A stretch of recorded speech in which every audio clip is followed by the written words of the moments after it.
Inakes ya. Jadi ini seminar yang diadakan sangat rutin untuk memberikan informasi-informasi tentang kesehatan ya untuk kita semua. Jadi hal yang tidak kita ketahui tentang kesehatan, kita akan mendapatkan ilmu informasi dari spesialis dokter-dokter atau ahli gizi seperti itu ya. Jadi kita sangat bersyukur sekali ya dari panitia mengadakan event-event seperti ini ya. Walaupun kita di rumah aja, kita bisa mendapatkan informasi-informasi ini melalui seminar-seminar yang diadakan. Baik, perkenalkan nama saya Lydia. Jadi malam ini saya akan menjadi moderator ya untuk acara pada malam hari ini. Tapi sebelum kita mulai ya, nanti kalau misalnya Bapak Ibu di rumah ada pertanyaan, boleh langsung di chat di kolom komentar juga boleh, atau nanti pada saat sesi pertanyaan mau langsung raise hand, mau langsung speak up juga boleh ya. Tinggal open mic aja nanti ya pada saat sesi tanya jawab. Jadi usahain selama nanti materinya berlangsung, nanti dari Dr. Fenty akan menjelaskan materi, kita semuanya mute dulu ya, speaker kita mute dulu, jadi biar Dr. Fenty nanti yang bicara dulu. Jadi biar bergantian pada saat sesi tanya jawab ya. Kalau misal sudah sesi tanya jawab, Bapak Ibu ada pertanyaan mau bertanya itu sangat-sangat dibolehkan ya. Mau ngomong di mau berbicara langsung boleh, atau mau dari kolom komentar juga tidak masalah ya. Itu sangat diperbolehkan nanti di sesi tanya jawabnya. Baiklah, yang belum bergabung boleh ya dikabarin dulu ya, di forward ini link Zoom-nya ke saudaranya, keluarganya, karena materi malam hari ini nih sangat penting, terutama bagi Bapak Ibu yang punya anak ya. Itu sangat penting sekali bagaimana kita nanti belajar cara pencegahannya apabila terkena virus yang akan kita bahas malam ini ya. Kalau misalnya terkena nih, bagaimana caranya mengatasinya, tata pelaksanaannya seperti apa, nanti kita akan belajar membahasnya bersama Dr. Fenty. Jadi Bapak Ibu sangat penting sekali ilmu malam hari ini ya, informasi malam hari ini akan disampaikan ya. Jadi Bapak Ibu boleh yuk kita share lagi informasi ini untuk saudara kita, keluarga kita ya, tetangga kita juga boleh, karena ilmu malam hari ini sangat penting tapi gratis ya. Yang paling penting itu ilmunya gratis ya. Tinggal akses Zoom aja atau bisa nonton dari YouTube juga ya. Kalau nggak salah panitia juga ada connect ke YouTube. Jadi ini informasi yang sangat-sangat penting untuk kita semua dan bisa diakses secara gratis. Jadi ini penting banget untuk kita share ke saudara kita, keluarga kita ya. Jadi yang belum share ke keluarganya boleh sekarang ya, sambil kita menunggu ya, di-share dulu informasinya ke saudaranya, tetangganya ya, sepupunya, siapapun itu ya, untuk mengikuti kelas seminar malam hari ini ya. Suara saya apakah jelas? Boleh dibantu chat mungkin ya, panitia, apakah suara saya jelas? Boleh dibantu? Jelas ya? Oke, baik. Ya, jelas. Saya tidak perpanjang lebar lagi karena malam hari ini yang akan membawakan materi bukan dari saya ya, saya hanya moderator, tetapi sangat penting sekali. Saya baca sekilas materi dari dokter ya, itu sangat penting banget. Dulu anak saya waktu kecil juga pernah kena ya. Jadi kalau dulu itu ngomongnya sih flu Singapura ya, tapi nggak tahu apakah flu Singapura sama materi yang hand, foot, dan mouse disease ini apakah sama dengan flu Singapura, terus gejalanya itu apakah sama.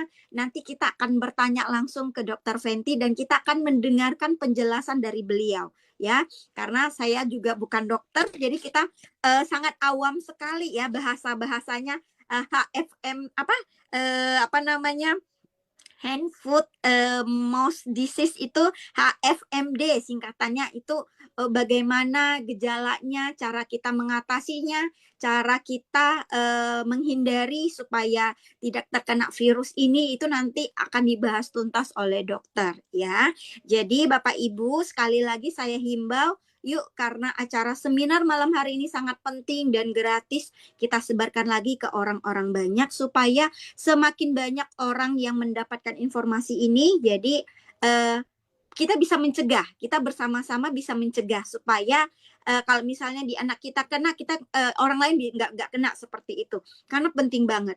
Dan virus ini juga gampang menular katanya. Jadi kalau misalnya kita udah tahu cara tata laksana, cara mencegahnya bagaimana, itu kan akan sangat-sangat baik untuk kita dan lingkungan sekitar kita. Seperti itu ya.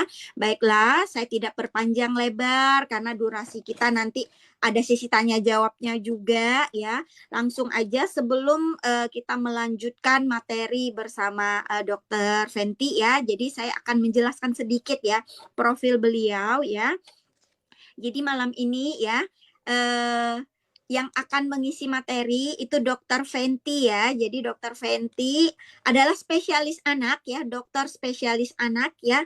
Beliau juga pediatrician ya, kemudian juga certified infant massage instructor ya. Jadi memang khusus untuk massage infant ya. Jadi dapat sertifikat juga untuk perawatan bayi gitu ya. Jadi beliau juga praktek di hospital bedside ya. Jadi nanti kalau misalnya Bapak Ibu sudah mendengarkan materi dari beliau, kalau misalnya ingin berkunjung misalnya kan, nanti bisa ke hospitalnya bedside ya. Jadi beliau juga ada praktek di sana. Oke, baiklah. Tanpa perpanjang lebar ya Bapak Ibu ya, mari kita siapkan hati kita kosongkan gelas kita dulu ya. Ada berbagai informasi yang kita tahu tentang HFMD ini, kita kosongkan dulu gelasnya ya. Kita terima dulu materi dari Dr. Fenty. Ya, setuju ya Bapak Ibu ya? Mungkin Dr. Fenty untuk waktu dan tempat kami persilakan. Mungkin kalau dokter mau perkenalan lagi lebih lengkap boleh ya dokter ya. Kepada Dr. Fenty, waktu dan tempat kami persilakan ya dokter. Ya, terima kasih Kak Lydia atas perkenalannya ya. Selamat malam Bapak Ibu sekalian. Perkenalkan saya Dr. Fenty, spesialis anak. Dan saya berpraktek di Bethsaida Hospital Gading Serpong dan Klinik Harapan Sehati Gading Serpong. Nah, hari ini saya mau sharing nih mengenai hand foot mouth disease. Nggak berlama-lama, saya pakai slide dulu aja ya. Boleh, dokter. Oke. Coba saya share. Nanti tolong dikabarin ya. Sudah? Sudah tershare? Sudah, dokter. Sudah, jelas. Oh, sudah ya. Jelas ya? Tadi jelas, ya. Oke. Ini ya? Jelas ya? Jelas, dokter. Jelas. Oke. Jadi hari ini saya akan membahas tentang tata laksana dan pencegahan hand foot mouth disease atau HFMD. Jadi HFMD itu biasanya kan dikenal dengan flu Singapura. Kenapa sih gitu? Padahal sebenarnya kalau jadi istilah yang terkenal tuh adalah flu Singapura. Padahal sebenarnya dia bukan berasal dari Singapura. Cuma waktu itu memang dia pernah kayak merebak sekali di sana, di Singapura ya, ada kejadian hand foot mouth disease yang tinggi. Jadi orang-orang mengenalnya dengan flu Singapura gitu ya. Tapi sebenarnya dia adalah hand foot mouth disease.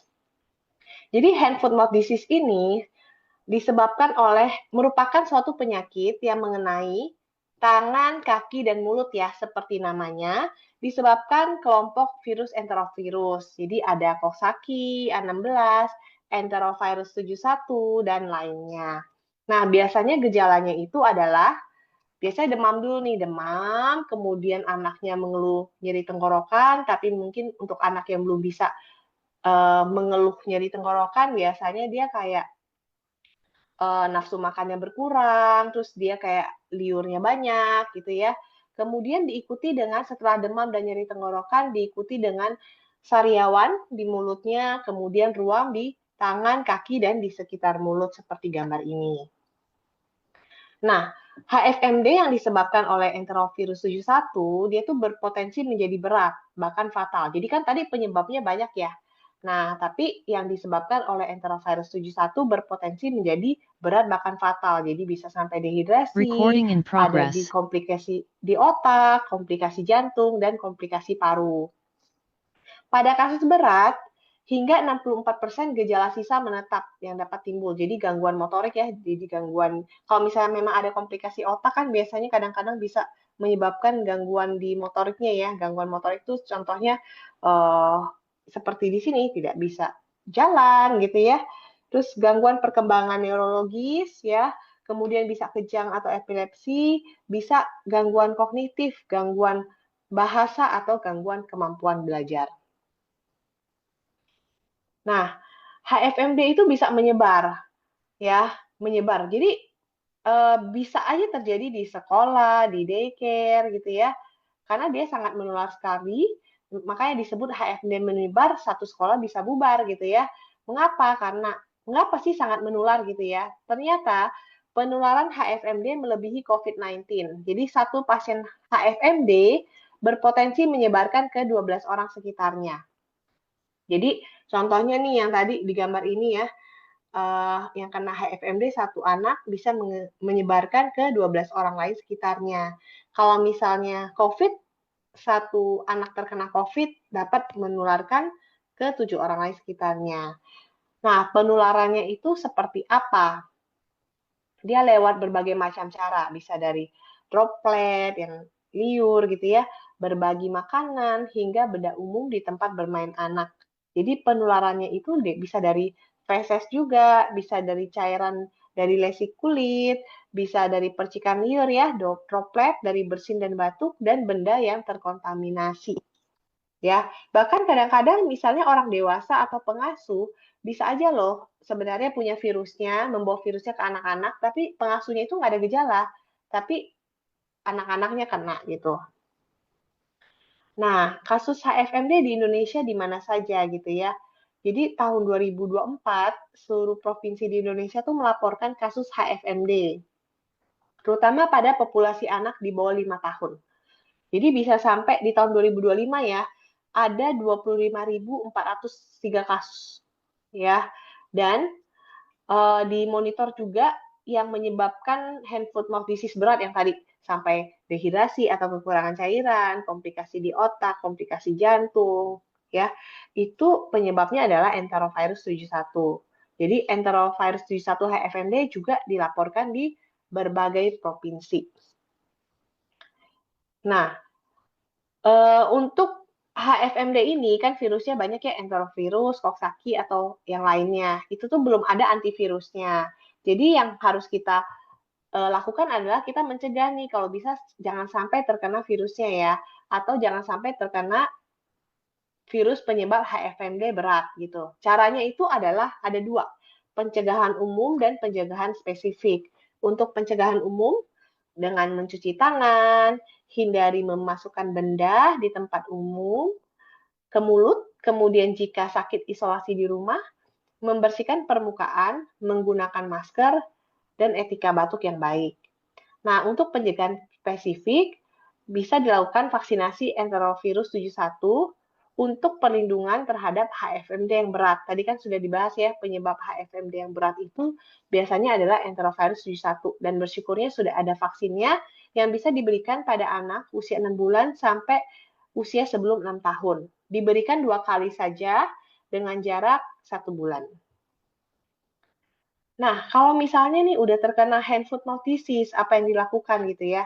Sebenarnya tadi ya tidak ada antivirusnya, jadi penyakit virus itu sebenarnya bisa sembuh sendiri, tapi perlu waktu gitu ya. Jadi yang kita lakukan adalah pengobatan yang bersifat simptomatik atau sesuai keluhan. Misalnya demam, kita kasih paracetamol. Terus kemudian kalau nyeri, kita juga bisa kasih paracetamol ya, karena paracetamol bukan hanya obat demam, tapi juga obat untuk nyeri. Kemudian kompres hangat, berikan minum yang lebih sering, jangan sampai dehidrasi. Kemudian bisa diberikan obat semprot atau obat kumur ya, obat kumur untuk anak yang lebih besar, obat semprot untuk anak yang lebih kecil gitu ya, untuk mengurangi nyeri akibat sariawan di mulut. Dan kapan sih harus ke dokter gitu ya?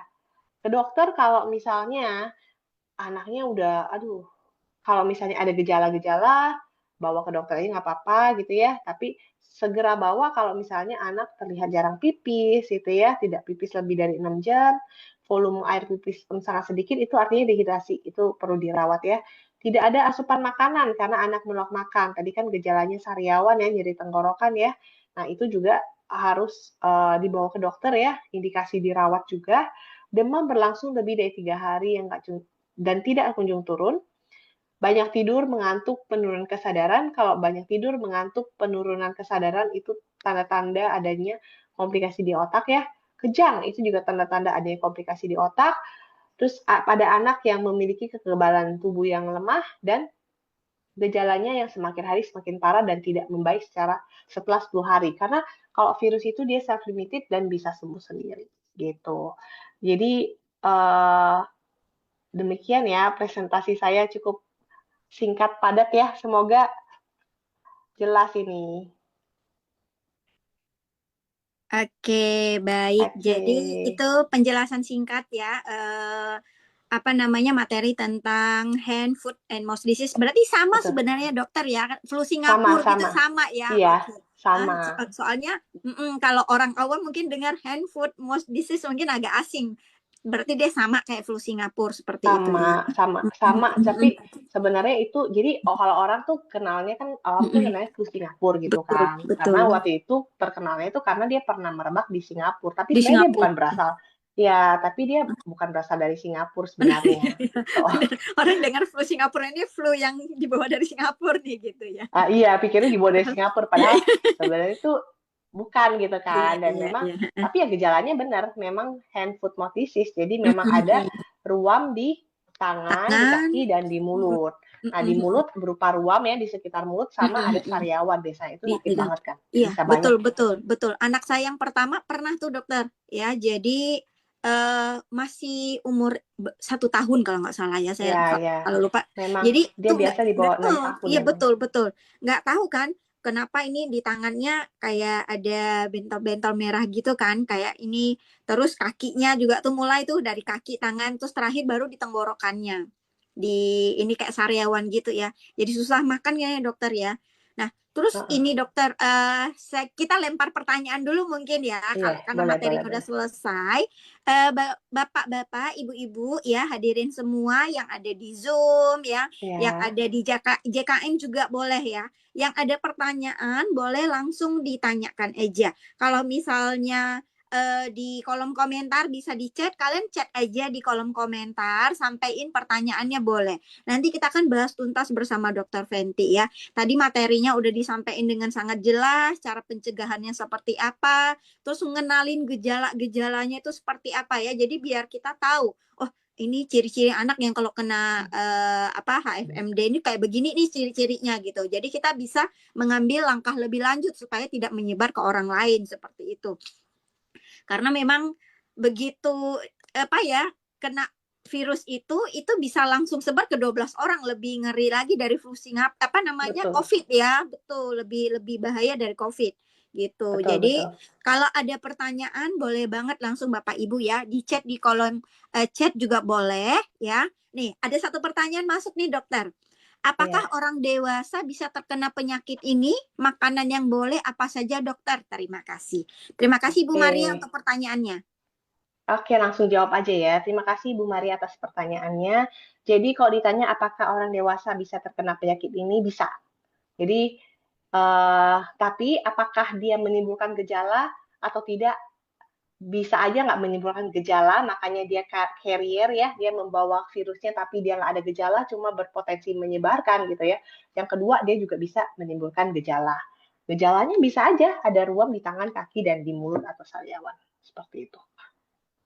Nah, kalau misal makanan apa yang boleh gitu ya, makanan yang diperbolehkan itu sebenarnya tidak ada pantangan sih kalau misalnya kena hand foot mouth disease. Tapi biasanya kan kalau misalnya udah ada sariawan gitu kan, kalau makan yang hangat-hangat makin sakit ya sariawannya. Jadi kalau misalnya mau makan nasi dengan sup pun biasanya jangan yang panas banget, yang udah agak dingin gitu ya. Terus habis itu kalau misalnya mau makan yang buah yang dingin gitu ya, itu boleh. Jadi intinya jangan yang terlalu hangat, karena kalau hangat kan udah ada sariawan makin gak enak gitu ya. Nah, tapi pada beberapa anak tuh bisa sampai dirawatnya karena nggak bisa makan sama sekali, saking udah banyaknya, udah ngiler terus gitu kan, udah demam tinggi gitu ya, rewel karena sakit gitu ya. Jadi biasanya itu kadang-kadang dirawat. Kalau anak bully dia nggak sampai dirawat ya, bersyukurnya ya. Enggak sampai sih dokter ya. Jadi cuman sempat bawa ke dokter kan, karena kita kan nggak Mm-mm. tahu kan, ini Iya, iya. kenapa ada bentol-bentol merah gitu juga anaknya juga sempat demam sih kalau nggak salah. Jadi bawa ke dokter, cuman dokter bilang pantangannya apa aja gitu, tinggal diikutin aja. Sampai Mm. itu kukunya juga kelupas loh dokter pas sembuh penyembuhan. Iya, Kuku iya. kakinya itu juga sampai terkelupas. Aku jadi sampai bingung nih, sampai separah itukah gitu? Apakah Iya, semua iya. anak seperti itu atau memang enggak, saya juga kurang tahu ya. Karena anak Enggak. saya cerita begitu orang pada kaget. Masa sih sampai seserius itu gitu. Mungkin Iya, gejala di iya. masing-masing anak beda kali ya dokter ya. Ya, dan ada juga anak yang kayak nggak bisa makan Mm-mm, sama sekali itu dirawat. Tapi kalau selama dia mm-mm, bisa mau makan gitu ya, itu bisa rawat jalan. Jadi mm-mm, kan mm-mm, namanya virus, dia mm-mm, bisa sembuh sendiri gitu ya.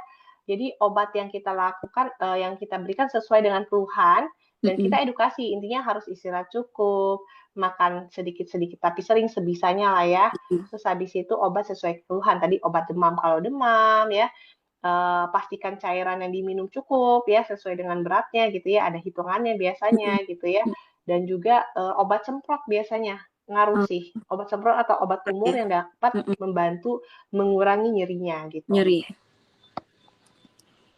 Gitu. Oke. Apakah cukup menjawab Ibu Maria? Harusnya cukup cukup menjawab.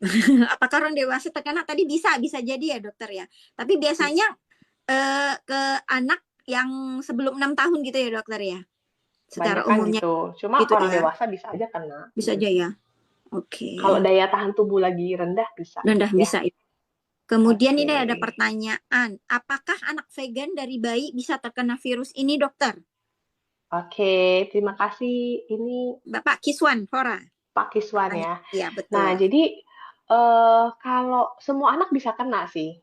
Ya, Mm-mm, semua anak yang daya tahan tubuhnya rendah gitu ya, itu bisa kena ya. Jadi makanya tadi pencegahannya ada dua ya, pencegahan yang spesifik dan pencegahan yang umum ya, ya yang umum. Kalau misalnya pencegahan umum kan perilaku hidup bersih dan sehat ya, cuci tangan, hygiene lah ya. Terus kemudian kalau misalnya emang anaknya sakit, diisolasi gitu ya, jangan sampai ketemu teman-teman yang lain dan menyebarkan ke 12 anak yang lain gitu ya. Seperti itu. Dan kalau misalnya anak masih berusia 6 bulan sampai kurang dari 6 tahun, boleh diberikan vaksinasi 2 kali selang 1 bulan. Jadi untuk mencegah HFMD berat. Jadi semua anak yang vegan ataupun tidak vegan bisa aja terkena virus ini gitu. Tapi untuk manifestasi atau tidak ya tergantung lagi daya tahan tubuhnya ya. Gitu Pak Kiswan. mm-mm. Semoga menjawab ya. Begitu ya Bapak Kiswan ya. Ibu Maria bilang jelas dokter. Iya dari komen. Oke. Boleh Bapak Ibu kalau misalnya masih ada pertanyaan lagi langsung di chat di kolom komen aja nggak masalah ya. Oke, baik kita sambil menunggu. Ini ada beberapa pertanyaan titipan ya dokter ya. Mm-mm. Apakah jika pernah terkena hand foot mouth disease ini tetap perlu mendapatkan vaksin enterovirus namanya dokter enterovirus Mm-mm. 71? Apakah perlu dokter? Jadi kalau misalnya anak tadi kan kita udah tahu ya penyebab hand foot mouth disease itu kan macam-macam ya, ada Coxsackie, ada enterovirus 71 dan ada yang lainnya gitu ya. Jadi anak tuh bisa terkena beberapa kali karena kan penyebabnya banyak gitu ya. Nah, jadi kalau dan kita kan nggak rutin ya memeriksakan kalau misalnya hand foot mouth disease sih diperiksa swab gitu. Apakah nama virusnya apa? Coxsackie kah, enterovirus kan, atau virus saja? Kita kan nggak pernah cek, ya kan? Jadi tetap sebaiknya dilakukan. Kan vaksinnya cuma terhadap virus enterovirus 71 ya, yang dikatakan bisa menyebabkan hand foot mouth disease berat. Jadi tetap dilakukan ya. Tapi dengan catatan memang usianya udah pas ya, 6 tahun, 6 bulan sampai usia kurang dari 6 tahun. Seperti itu. Kalau sudah usia di atas 7 tahun berarti udah 6 tahun berarti udah nggak bisa ya dokter ya untuk Udah nggak bisa. apanya? Oh Uh-uh. gitu. Iya, cuma 6 bulan sampai kurang dari 6 tahun. Karena memang itu kan awalnya ya, sebelum Mm-mm. ini baru tahun ini dia naik gitu ya. Sebelumnya tuh dia dari 6 bulan sampai kurang dari 36 bulan. Nah, Hmm. per tahun ini sudah di ACC oleh BPOM naik jadi kurang dari 6 tahun. Jadi Hmm, saya awalnya kan memang pas dia keluar gitu vaksinnya ya kira-kira akhir tahun 2024 ya, akhir tahun mm, mm, 2024 dia keluar. Jadi anak usia 6 bulan sampai kurang dari 36 bulan kan, sampai kurang mm, dari 3 mm, tahun kan. Jadi anak saya ada yang umur 4 tahun saya nggak kasih. Tapi mm, mm, karena sekarang udah diperpanjang bisa mm, sampai mm. kurang dari 6 tahun, jadi nanti anak saya udah saya jadwalkan akan saya kasih gitu. Oh gitu. Anak saya yang pertama udah 7 tahun misalnya Iya, dokter. udah nggak bisa kan? Baru nggak bisa berarti ya. Oh berarti ini si adiknya ini. Jadi Iya. maksudnya eh, yang vaksin yang enterovirus 71 ini bukan termasuk vaksin yang maksudnya diwajibkan kalau anak bayi kan dari umur 1 sampai 2 tahun kan ada vaksin-vaksin yang memang harus didapetin ya, yang wajib gitu ya Hmm, dokter. Berarti hmm. yang enterovirus 71 ini bukan yang wajib gitu ya dokter ya. Berarti ini pilihan lagi ke orang tuanya gitu ya. Apakah seperti Jadi itu? jadi kalau misalnya Ikatan Dokter Anak Indonesia kan membuat Mm-mm. jadwal vaksinasi ya. Betul. Nah, kalau misalnya program pemerintah kan wajib nih, maksudnya wajib. Karena kan emang ada yang gratis dari pemerintah juga kan. Tapi ada yang dianjurkan. Kalau kita sih sebagai Ikatan Dokter Anak Indonesia menganjurkan semuanya dilengkapi. Semuanya dilengkapi. Tapi balik lagi ya ke orang tua. Jadi kalau misalnya ke pasien saya biasanya akan cek nih. Biasa semua dokter juga akan cek status imunisasinya kan. Jadi kalau misalnya dari buku imunisasinya ada yang belum lengkap, biasanya kita bisa lakukan pengecekan. Maksudnya, oh ini belum lengkap Ami. Ya, jadi kalau bisa dilengkapi untuk vaksinasi ini. Nah, vaksinasinya berguna untuk apa aja gitu kan. Nah, kalau misalnya mau dilengkapi ya, oke kan kita tidak bisa memaksakan ke orang tua ya gitu. Tapi yang pasti kita cek dulu buku imunisasinya sudah lengkap atau belum. Kalau misalnya belum lengkap, pasti kita akan anjurkan untuk lengkapi sesuai dengan tabel yang Ikatan Dokter Anak Indonesia gitu. Baik, terima kasih dokter penjelasannya. Kita lanjutkan lagi di kolom chat. Sepertinya ada pertanyaan lanjutan dari Bapak Kiswan. Daya tahan tubuh anak yang baik itu bagaimana sih dok? Gitu. Apakah lebih baik vegan dengan gizi seimbang atau dengan vegetarian saja? Yang masih anak makan telur dan susu yang biasa buat anak alergi dan bisa membuat darah anak bersifat asam sehingga virus bisa lebih bertahan lama di dalam darah dan tubuh. Pola makan bagaimana khusus anak vegan yang dari bayi untuk memiliki daya tahan tubuh yang baik untuk menangkal segala jenis virus. Seperti itu, dokter. Oke, daya tahan tubuh yang baik itu biasanya memang anak yang memiliki daya tahan tubuh yang baik biasanya memang dia lebih jarang terkena sakit ya. Tapi kalau misalnya dia terkena sakit pun biasanya juga em, tidak lama gitu, bisa lebih cepat sembuhnya gitu ya. Nah, kalau misalnya eh, anak vegan gitu ya, sebenarnya kalau Ikatan Dokter Anak Indonesia sih lebih menganjurkan ya gizi seimbang, ada karbohidrat, protein, lemak ya, serat serat boleh tapi nggak usah terlalu banyak sih nggak apa-apa gitu ya.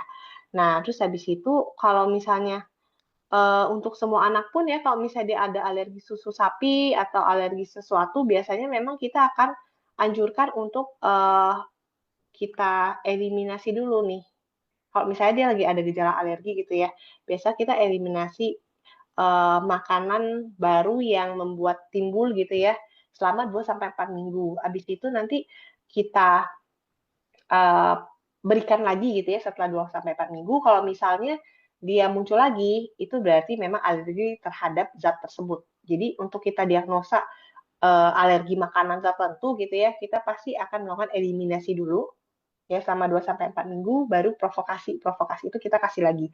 Kalau misalnya emang dia muncul lagi gejalanya, biasanya kita nanti sarankan untuk dihindari 6 bulan. Nah, habis 6 bulan nih, kita mau kasih lagi, boleh gitu. Ya, itu karena memang kalau alergi pada anak, ada kemungkinan dia nanti bisa hilang juga sih ketika dewasa. Tapi ada juga yang nggak hilang gitu ya. Nah, ini ada lagi ya. Kayaknya sih udah ya. Nah, selain pola makan gitu ya, tetap aja harus istirahat yang cukup dan juga perilaku hidup bersih yang sehat ya. Jadi misalnya cuci tangan, terus habis itu pastikan apa eh, kita ajarkan etika batuk ya, pakai masker gitu ya. Terus habis itu Itu sih ya, dan yang pasti imunisasi ya, imunisasi terhadap karena imunisasi adalah salah satu cara kita untuk mencegah anak kita kena suatu penyakit, ataupun kalau terkena pun komplikasinya tidak terlalu parah ya dibandingkan dengan orang yang tidak diimunisasi sama sekali. Seperti itu. Tuh. Kan kata orang banyak ya dokter ya kalau misalnya oh anak saya padahal udah vaksin ini itu udah komplit tapi tetap kena tuh gitu ya. Sebenarnya gitu ya penjelasannya dokter ya, walaupun kita udah imunisasi, kalaupun terkena itu dampaknya nggak parah seperti orang yang vaksin nggak imunisasi seperti itu dokter ya. Kadang memang banyak orang umum tuh nangkepnya gitu. eh, udah vaksin kok masih bisa kena ya gitu. Padahal kan Iya. sebenarnya lebih apa supaya gejalanya nggak lebih parah gitu ya. Nah, kalau misalnya Bapak Ibu masih ada pertanyaan boleh banget ya Bapak Ibu ya. Langsung di chat di kolom komentar atau kalau mau yang open mic juga boleh banget ya. Kita persilakan. Oke. Jadi kita lanjutkan lagi nih. Dokter, vaksin yang apa namanya enterovirus 71 itu bisa diberikan bersamaan nggak dengan vaksin yang lain, dokter? Oh, oke. Nah, untuk vaksin enterovirus 71 bisa diberikan dengan vaksin lainnya ya. Jadi kan pas usia 6 bulan nih gitu kan, 6 bulan tuh biasanya ada vaksin yang lain nih, misalnya ada PCV ya, terhadap pneumonia ya. Kalau anak 6 bulan nih, usia 6 bulan dia ada jadwalnya PCV, terus kemudian dia juga ada jadwalnya influenza gitu ya. Nah, si enterovirus 71 juga bisa diberikan gitu. Jadi nggak masalah ya, boleh. Oke, berarti nggak masalah ya dokter ya. Ya. Baik. Nih Bapak Ibu ya yang punya anak yang umurnya masih di bawah 6 tahun, berarti masih aman ya kalau misalnya mau ngasih vaksin itu sangat-sangat diperbolehkan ya dokter ya. Jadi yang udah 7 tahun kan udah nggak Sangat-sangat bisa, jadi dianjurkan. sangat dianjurkan. Ya, jadi boleh diinformasikan ya Bapak Ibu, informasi ini sangat penting sekali karena kan virus ini kan ngeri ya kalau kita dengar ya. Kalau sudah satu anak kena itu 12 anak tuh gampang banget gitu kan tertular. Jadi ada pencegahannya, jadi boleh vaksin nih Bapak Ibu ya. Jadi sangat dianjurkan untuk vaksin enterovirus 71 ya. Jadi bisa diberikan sebelum anak kita berusia di atas 6 tahun. Jadi kalau anaknya masih di bawah 6 tahun ya 6 tahun di bawah itu masih boleh banget dikasih vaksin ya. Boleh dijadwalkan ya. Mau langsung ke dokter Fenty juga nanti boleh ya dokter ya. Ya, atau dokter Oke. anak yang memang sudah biasa gitu kan. Kadang-kadang kan kalau orang tua kan lebih nyaman sama dokter anak yang udah biasa dari bayi gitu kan. Itu juga boleh, Terus nggak juga apa-apa. sangat-sangat boleh Yang ya. penting dilengkapi aja ya. Betul, baik. Nah, kita coba cek di kolom komentar ya. Jika sudah terkena virusnya, bagaimana cara menyembuhkannya, dokter? Kalau Oke. udah kena nih. Oh ya. Oke, betul. Jadi kalau udah kena virusnya, tata laksananya adalah, kan kalau virus itu sebenarnya dia bisa sembuh sendiri sih penyakitnya gitu ya. Jadi yang pasti kita istirahat cukup, makan ya, pastikan makan dikit-dikit tapi sering, bergizi gitu ya. Terus habis itu kita terapi sesuai dengan keluhan gitu ya. Ya, terus jadi kayak kalau demam kasih obat demam, kalau dia ada nyeri kita kasih obat semprot untuk nyeri gitu ya. Itu sih palingan ya yang kita berikan gitu ya. Dan lanjutkan juga vitamin ya. Pada anak kan biasa disarankan untuk rutin vitamin D ya. Kalau kurang dari 1 tahun kan 1 kali 400 IU ya. Kalau misalnya lebih dari 1 tahun 1 kali 600 international unit gitu. Gitu sih ya. Jadi obat sesuai dengan keluhan dan kapan harus dirawat gitu ya. Kalau misalnya memang anaknya nggak mau makan, lemes, kencingnya sedikit, terus habis itu dia tipe hand foot mouth disease yang berat ya, yang misalnya ada komplikasi di otak gitu ya. Biasa kalau komplikasi di otak kan tadi ya penurunan kesadaran, malah dia cenderung tidur terus, bahkan kejang gitu ya. Itu harus segera dibawa ya gitu. Tapi biasanya saya yakin semua orang tua kalau misalnya anaknya udah demam, demamnya agak tinggi, muncul ruam, itu pasti segera dibawa ke dokter sih biasanya banyak kan ya. Gitu. Betul, betul dokter, betul banget. Oke, seperti itu ya Bapak Kiswan ya. Terima kasih atas pertanyaannya.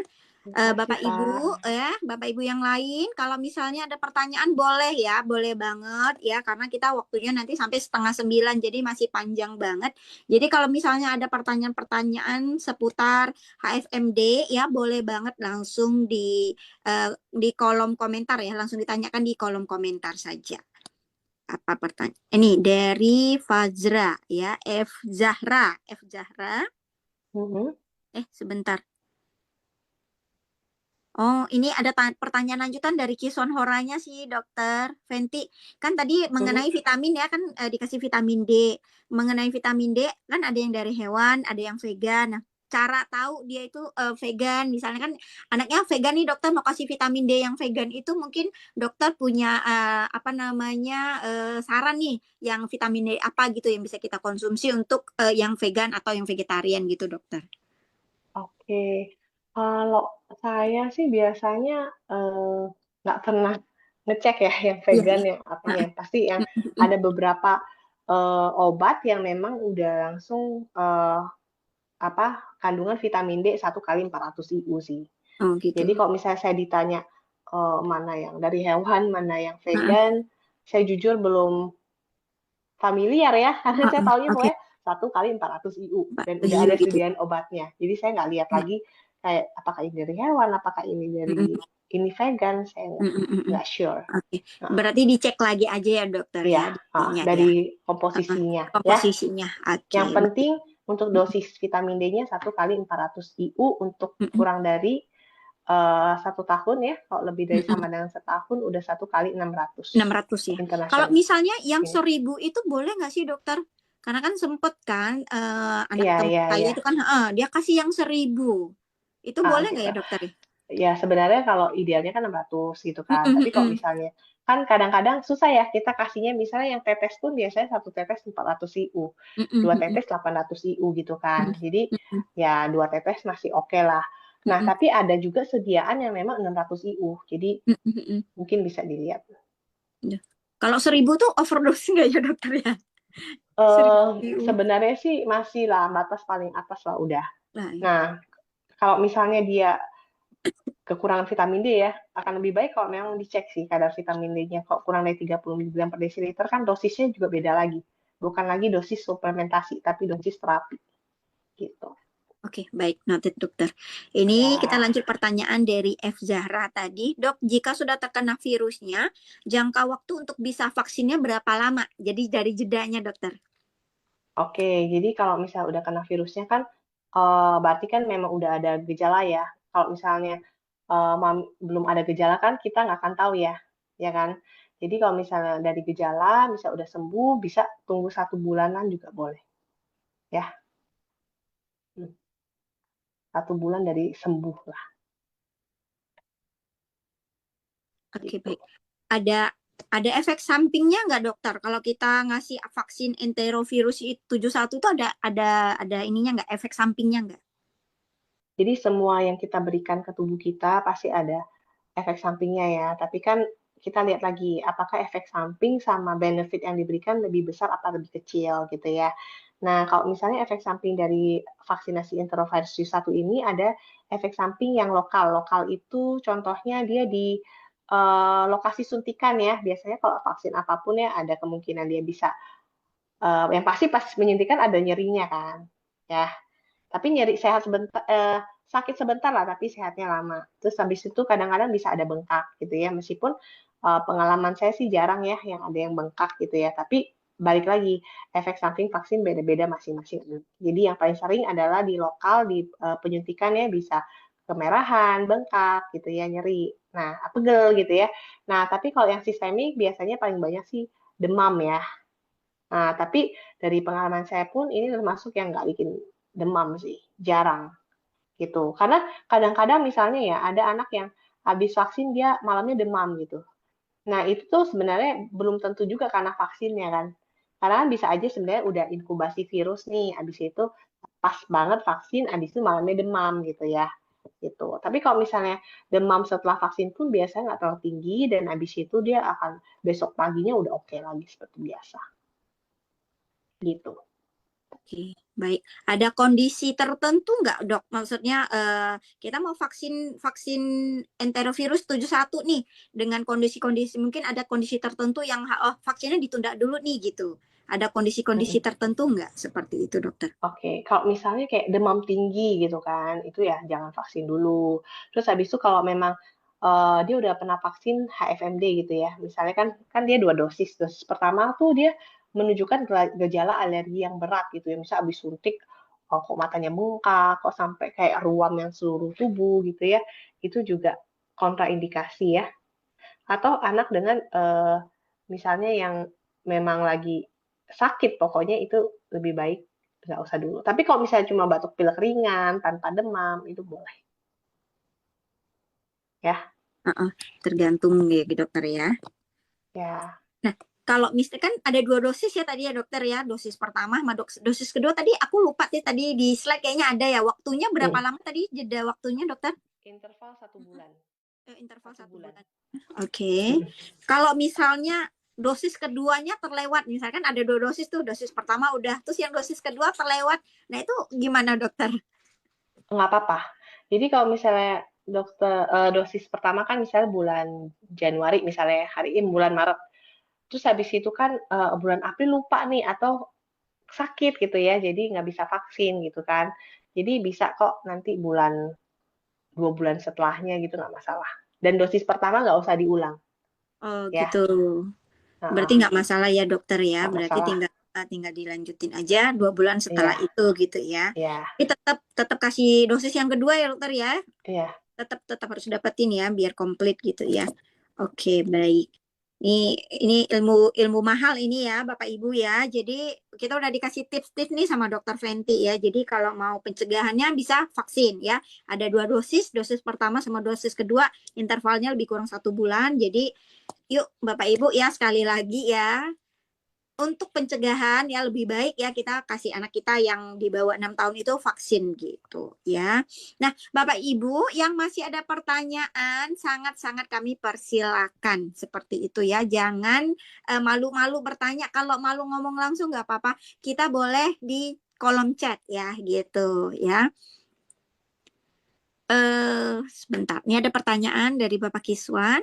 Efektivitas vaksin bertahan berapa tahun? Apakah benar jika terjadi wabah virus harus setiap 6 bulan atau 1 tahun sekali untuk vaksin? Seperti itu, Dokter. Oke. Oke, terima kasih Pak atas pertanyaannya. Jadi sampai saat ini dosisnya baru 2 kali ya, 2 kali dosis aja dengan interval 1 bulan. Belum ada rekomendasi untuk booster sih sampai saat ini gitu ya. Jadi memang kalau misalnya nanti memang ada penelitian terbaru yang menunjukkan bahwa ternyata setelah beberapa tahun nih dia harus di booster lagi, itu biasanya sih akan kita umumkan sih. Jadi saat ini 2 kali aja selang 1 bulan sudah terbukti efektif untuk mencegah HFMD berat yang disebabkan oleh enterovirus 71. Seperti itu. Oke, sebentar. Ada pertanyaan nih, Dokter. Soalnya kan ini juga di-share ke ini ya, ada di FB Group. Bentar. Malam, Dokter, bagaimana cara mengatasi batuk pada malam hari tak kunjung sembuh, padahal sudah dikasih antibiotik? Gimana penanganannya agar tidak banyak obat? Seperti itu, Dokter, Oke, pertanyaannya. batuk ya. Jadi ini agak berbeda dengan yang kita bahas ya. Jadi kalau misalnya kan karena kan kita lagi bahas hand foot mouth disease, tapi ini batuk yang terutama terjadi pada malam hari yang tidak sembuh-sembuh. Jadi pertama kita harus cari tahu dulu penyebab batuknya ya, yang terutama pada malam hari. Apakah alergi kah? Ya kan? Apakah mungkin dan harus diperiksa apakah ada bunyi nafas tambahan atau tidak. Karena sering sekali takutnya memang ternyata ke arah asma gitu ya. Asma memang khas gejalanya. Dia ada waktu khususnya dia munculnya terutama pada malam hari atau dini hari, terus habis itu paginya oke gitu ya. Nah, jadi kita harus cari tahu dulu penyebabnya gitu. Karena kalau misalnya memang karena alergi atau asma, yang harus kita lakukan poin 1, 2, 3-nya sama, yaitu kita harus hindari pencetusnya. Ya, nah, habis kita hindari pencetusnya, semua penyakit alergi itu sama. 1, 2, 3-nya kita hindari pencetusnya. Jadi kita harus tahu nih, pencetusnya itu apa. Kita hindari, habis itu yang kedua baru obat-obatan, seperti itu. Ya, jadi memang harus tahu dulu penyebabnya. Ya, gitu.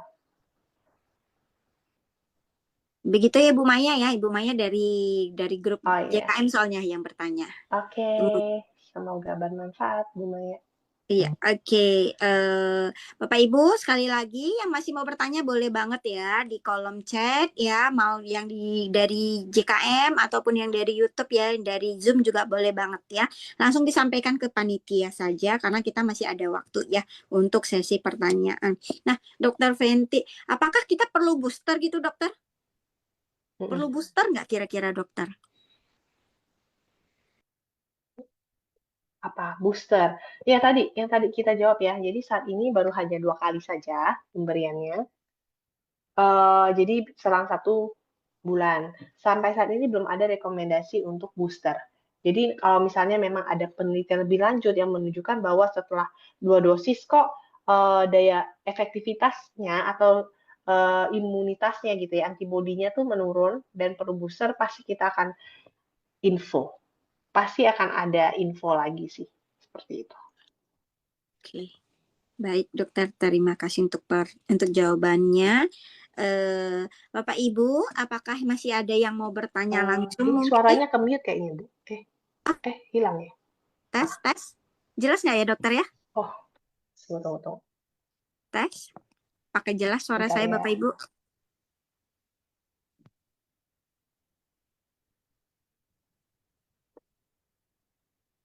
Oke.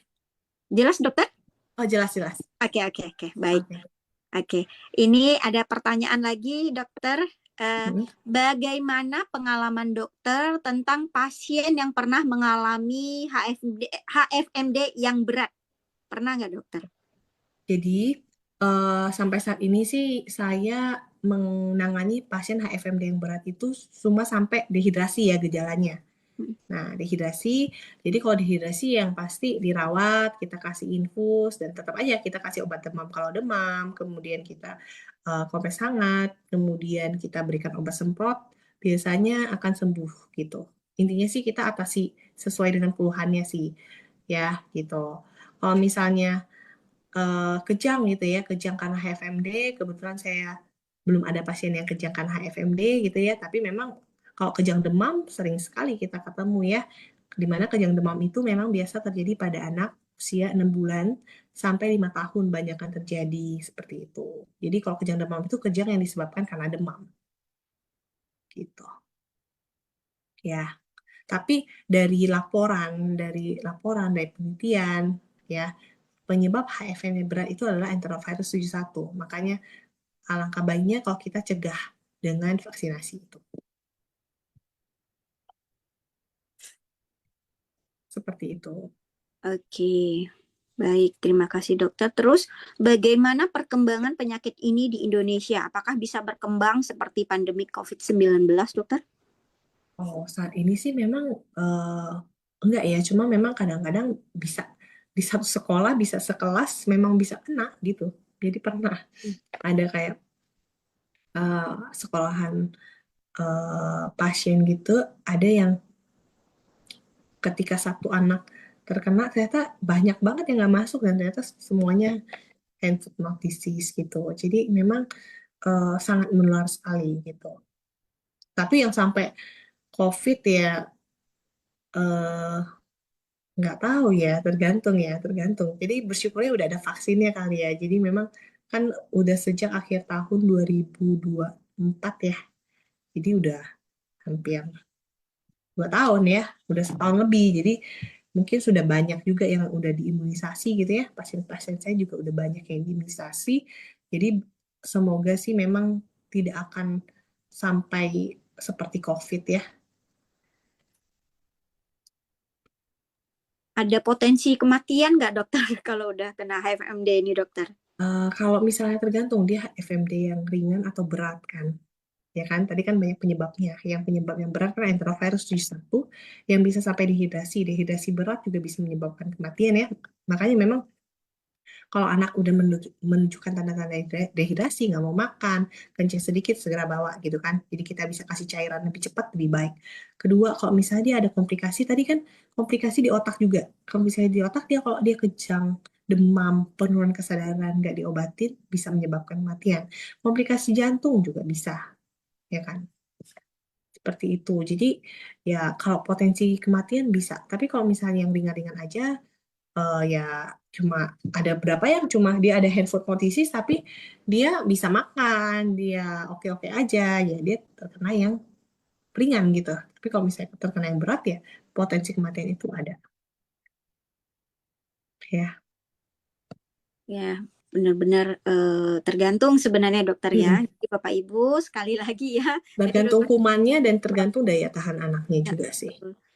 Harus naikin daya tahan tubuh ya dokter ya. Mm-mm. Ada saran nggak dokter tadi kan ngasih vitamin ya. Selain itu pola hidup berarti dokter ya juga ya Ya, harus ya. pola Jadi hidup bersih sehat. Mm-mm. apalagi anak sekolah. Mungkin nih dokter pesan-pesan untuk yang terutama ibu-ibu nih mungkin ya mama-mama kan yang benar-benar istilahnya 24 jam sama anak-anak itu Mm-mm. kan mamanya. Nah, Mm-mm. ada pesan nggak kalau misalnya nih untuk mengenali gejalanya terus kalau misalnya udah kena gejala udah apa ada pesan-pesan nggak untuk kita ibu-ibu harus bagaimana gitu dokter? Ya, pesan-pesan ke ibu-ibu berarti memang hand foot motisis adalah penyakit yang disebabkan oleh kelompok virus ya, dan bisa ada virus yang berat gitu ya, enterovirus 71 gitu ya. Gejalanya kan kalau yang biasa aja kan dia demam, nyeri tenggorokan, ada ruam ya di tangan, kaki, dan mulut gitu ya. Tapi kalau yang berat bisa sampai dehidrasi, bisa sampai komplikasi jantung otak gitu ya. Jadi yang kita bisa lakukan adalah kita cegah. Cegahnya itu dengan cara ya perilaku hidup bersih sehat, cuci tangan gitu ya, dan yang lain-lain gitu ya. Dan juga jangan lupa vaksinasi sih gitu. Kalau misalnya anaknya udah ada gejala, sebaiknya isolasi di Bawa ke rumah dokter aja. ke dokter, terus istirahat di rumah dokter ya. Ya, Ya dok ya. isolasi Jadi, juga. isolasi. Jadi jangan paksain anaknya ke sekolah. Kasihan nanti teman-temannya Ya, ketularan ya. ya, Soalnya kan mungkin ada orang tua, aduh, maksudnya nggak tahu itu gejala, mungkin gejala flu ya. Singapura D Kadang-kadang tadi. memang Hmm, dia udah menular juga sih sebelum ada ruang. gitu. Jadi pas mulai demam-demam ya, Itu ya, udah bisa langsung menularkan ya dokter ya mm, berarti ya. mm, Jadi ya, oke, jadi kenalin dulu ya kalau memang sudah ada gejala-gejala sebaiknya anak diistirahatkan aja di rumah. ya, Ya, karena bisa itu kan satu mm-mm. anak bisa menular ke Nah, 12. kasihan ya, kasihan teman-teman Ya, sekelasnya ya. sedangkan sekelas kan biasanya paling 20-an kan. Jadi kayak Betul, satu betul, kelas udah masuk betul. semua. Betul, kasihan banget ya. Jadi kita jadi orang tua yang lebih bijak lah gitu ya dokter ya. Jangan Mm, sampai anak kita punya virus yang bisa menularkan ke orang lain, kasihan ya.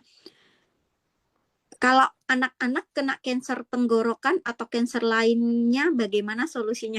Ini udah di luar HFMD ya, ya, dokter. Kalau ya, mau jawab boleh, dokter. ya, itu di luar HFMD ya. Biasanya kalau kanker tenggorokan atau kanker lainnya sih memang yang pasti kita akan, kalau dokter anak kan biasanya akan biasa orang tua datang dengan keluhan gitu ya. Kalau misalnya memang menunjukkan ke arah kanker gitu ya, pasti akan dilakukan pemeriksaan dan kita rujuk ke dokter anak subspesialis hematologi onkologi yang memang khusus darah dan kanker seperti itu.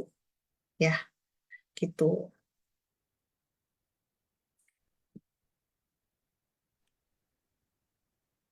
Ini ada sedikit hmm, info dari Bapak. Ya, ya, ya. Vitamin yang terbaik tetap dari yang alami, Betul, tetap betul. di sayur Jadi dan kalau buah. kalau nutrisi itu memang ada makronutrien sama mikronutrien ya. Makronutrien Mm-mm. itu karbohidrat, protein, lemak gitu ya. Kalau mikronutrien itu memang vitamin dan mineral. Nah, mikronutrien yang vitamin sama mineral memang didapatkan dari sayur dan buah-buahan. Jadi selama bisa yakin cukup gitu ya, sebenarnya nggak usah gitu. Tapi kalau untuk vitamin D ya sama vitamin B12, kalau vegan kan dia memang kekurangan vitamin B12 kan gitu. Jadi memang ada beberapa suplementasi yang tidak bisa dicukupkan gitu loh. Misalnya kalau vegan biasa banyak kan kekurangan vitamin B12.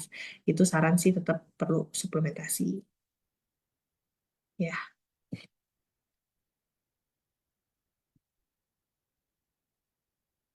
Lanjutkan pertanyaan lagi ya dokter ya. Ya. Apakah dengan pemberian vaksin enterovirus 71 itu berisiko terkena penyakit HFMD itu dokter? Apa? Apakah dengan pemberian vaksin enterovirus 71 itu berisiko terkena penyakit HFMD? Oh, maksudnya abis dikasih malah kena HFMD? Risiko. Enggak dong, kan dia adalah suatu virus yang tidak aktif gitu ya. Jadi memang dia fungsinya untuk uh, jadi virus yang tidak aktif ini gitu kan, atau bagian virus lah, itu membuat tubuh kita itu membentuk antibodi gitu untuk melawan si enterovirus 71 ini. Gitu.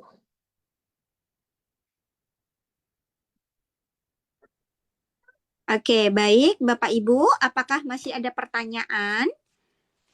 Bagaimana ini boleh nih Dokter Fenty ya ngasih ini bagaimana menumbuhkan minat anak makan sayur dan buah supaya imun tubuh terbentuk dokter. Mungkin ada tips-tipsnya dokter. Tips-tipsnya adalah memang kita kenalkan dari ketika hamil gitu ya, ketika kita menyusui dan ketika MPASI sih. Karena kan biasanya anak akan familiar dengan apa yang ibunya makan gitu ya, dan juga apa yang kita kenalkan ketika awal MPASI. Ya, seperti itu. Jadi memang biasakan ketika MPASI kita kasih coba jadi semacam sayur dan buah gitu ya. Seperti itu.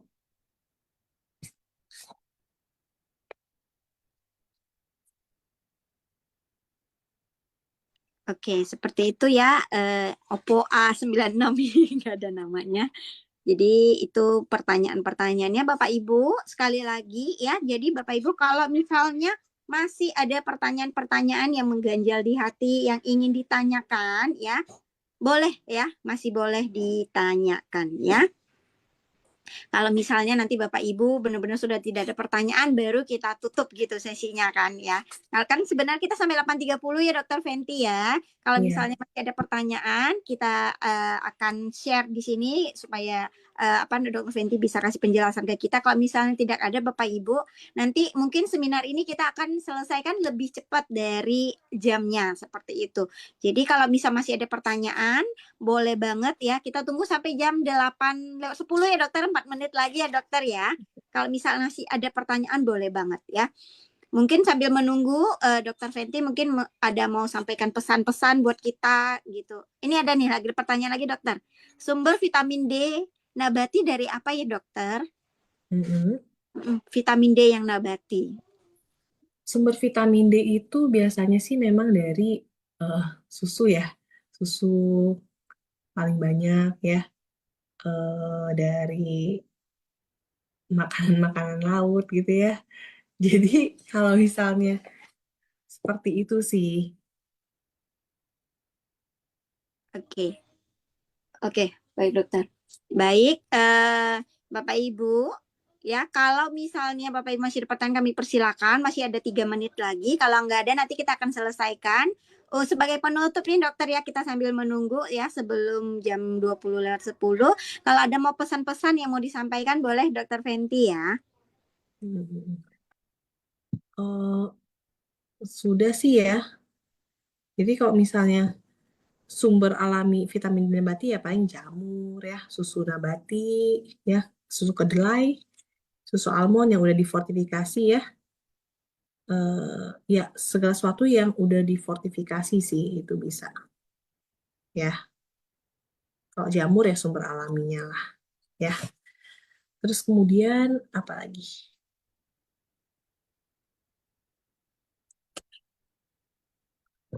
Tadi kalau untuk penutup gitu ya, untuk penutup ya tadi saya udah jelasin ya. Jadi memang HFND merupakan penyakit yang menular yang bisa kita cegah ya dengan pencegahan umum dan pencegahan spesifik.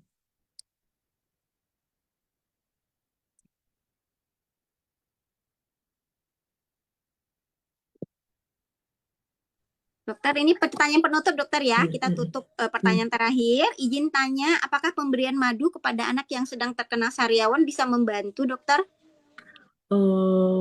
Madu. Madu itu biasanya sih yang kita bisa berikan tuh pada anak yang batuk sih. Kalau batuk kita kasih madu gitu ya. terutama di anak di atas setahun lah, itu baru boleh dikasih madu, biasanya itu membantu untuk batuk. Tapi kalau untuk sariawan, mungkin bisa membantu sedikit ya, saya nggak sure sih. Iya, Kasih obat sariawan sebenarnya iya, lebih pas ya, Dok. iya. Jadi kalau madu biasanya pasien saya nggak pernah sih kayak kalau dia sariawan saya kasih madu. Cuma kalau batuk gitu ya, batuk memang kalau di atas setahun boleh dikasih madu dan cukup membantu. Tapi kalau sariawan saya nggak pernah kasih, jadi saya nggak bisa komentar soal itu. Oke, baik, Ya. baik. Terima kasih banyak Dokter Fenty, Bapak Ibu ya. Jadi informasi yang disampaikan oleh Dokter Fenty malam ini sangat-sangat bermanfaat untuk kita semua ya. Jadi boleh kita sebarkan informasi ini ya. HFMD itu nyata adanya, memang benar-benar ada gitu ya. Jadi kita bisa melakukan pencegahan-pencegahan tadi yang udah disampaikan sama Dokter Fenty ya. Jadi bisa vaksin ya. Jadi Bapak Ibu yang anaknya belum vaksin boleh dilakukan vaksin ya. Jadi supaya mencegah gitu. Terima kasih banyak Dokter Fenty untuk waktunya, untuk ilmu yang sangat berharga malam hari ini. Semoga nanti kita bisa ketemu lagi di seminar berikutnya ya Dokter ya. Bahas materi-materi berikutnya yang sangat bisa di-sharingkan untuk kita semua yang hadir pada malam hari ini. Baik Bapak Ibu, sebelum kita tutup ya dari pesan dari panitia, kita akan on cam semua ya. Karena nanti panitia akan screenshot ya untuk laporan lah seperti itu ya. Kita boleh Bapak Ibu ya open kamera kita semua Bapak Ibu. Yang belum open kamera boleh open kamera dulu ya Bapak Ibu ya. Nanti untuk foto bersama ya, kita foto bersama ya. Sudah open kamera semuanya? Panitia siap ya, boleh bantu screenshot ya. Karena kalau dari saya, dari handphone itu kecil. Yang bisa saya screenshot cuma kecil aja. Sudah Bapak Ibu boleh, yang masih mau open kamera boleh. Saya hitung sampai 3 ya. 1, 2, 3. Lagi Bapak Ibu, sekali lagi. 1, 2, 3. Oke, baik, terima kasih Dokter Fenty untuk waktu dan ilmunya Dokter ya, luar biasa sekali kita dapat ilmu baru ya tentang HFMD. Jadi bagaimana pencegahannya ya, solusinya, cara mengenali gejala-gejalanya seperti apa. Terima kasih sekali lagi Dokter Fenty, terima kasih para panitia, terima kasih juga Bapak-bapak, Ibu-ibu yang sudah hadir ya, baik di JKM maupun di Zoom ya. Terima kasih atas waktunya yang sangat berharga. Sampai ketemu lagi kita di seminar berikutnya. Seperti itu Dokter Fenty, mungkin mau sampaikan sepatah dua patah kata boleh? Udah. Udah ya. Oke, baik. Terima kasih Ya, Dokter terima Fenty. kasih semua. Terima kasih Selamat semuanya. malam. Ya, malam Dokter Fenty. Thank you banget Dokter. Thank you.